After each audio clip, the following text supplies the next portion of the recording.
आपका अपना पसंदीदा 5 टाइम वेब चैनल। अंजुम परी साहिबा, तव्हां हिन वक़्त ताईं केतिरा पंहिंजा एल्बम मार्केट में करे चुका आहियो? जी, मां तक़रीबन 25-26 एल्बम करे चुकी आहियां। अंजुम परी साहिबा, तव्हांजे पसंदि जो शाइर केरु आहे? मुंहिंजी पसंदि जो शाइर मीर मोहम्मद घोटो आहे ऐं मंसूर लतीफ़ ॿई। इएं रोज़ टुटण खां आहे चङो, इएं रोज़ टुटण खां आहे चङो, मां पंहिंजी दिलि खे साड़े छॾियां,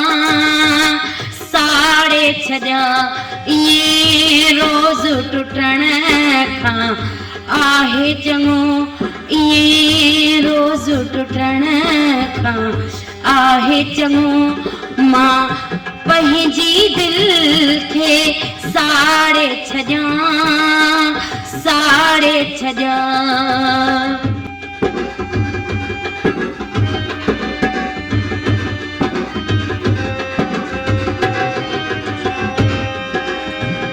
दिल जी तमन्ना सरासर घोटा न थी या बराबर,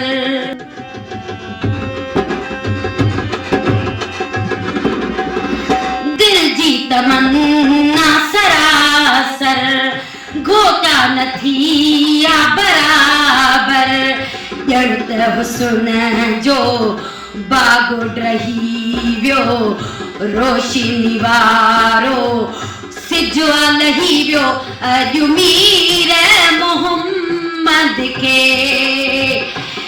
को यार दिलासो दे, हाणे सेज बुसिया तोखां सिवा, हाणे सेज बुसिया तोखां सिवा, सा रौनक घर जी बिगाड़े छॾियां, इएं रोज़ टुटण खां आहे चङो, मां पंहिंजी दिलि खे साड़े छॾियां।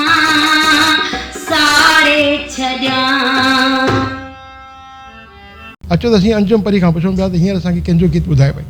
वरी बि मां सिंध जो भलो शाइर तमामु बहितरीनु मीर मोहम्मद घोटे साहिब जो तमामु बहितरीनु वरी ॿियो आइटम तव्हां सभिनि जे नज़र कयां पई। उमेदु कयां थी तव्हांखे ज़रूरु पसंदि ईंदो।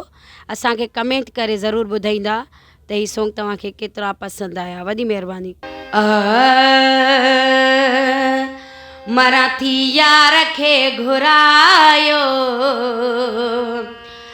वञे थो दम मुंहिंजी ज़िंदगी बचायो, मराठी यार खे घुरायो, वञे थो दम मुंहिंजी ज़िंदगी बचायो, करे दीदार मरां ॾिसी मां यार ठरां, करे दीदार मरां ॾिसी मां यार ठरां, आख़िरी न्यापो ही पुॼायो, वञे थो दम मुंहिंजी ज़िंदगी बचायो, मराठी यार खे घुरायो, वञे थो दम मुंहिंजी ज़िंदगी बचायो।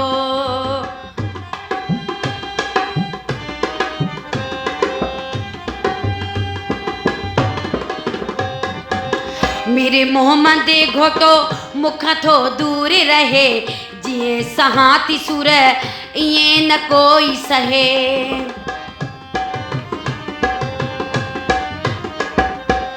मीर मोहम्मद घोटो मूंखां थो दूर रहे, जीअं सहां थी सुर ईअं न कोई सहे, मुंहिंजो जीवन थो ॻोल्हे छॾियो तिरण में रोले, मुंहिंजो जीवन थो ॻोल्हे छॾियो तिरण में रोले, हर हिकु हीलो मूं हलायो, वञे थो दम मुंहिंजी ज़िंदगी बचायो, मराठी यार खे घुरायो, वञे थो दम मुंहिंजी ज़िंदगी बचायो। आपका अपना पसंदीदा 5 टाइम वेब चैनल।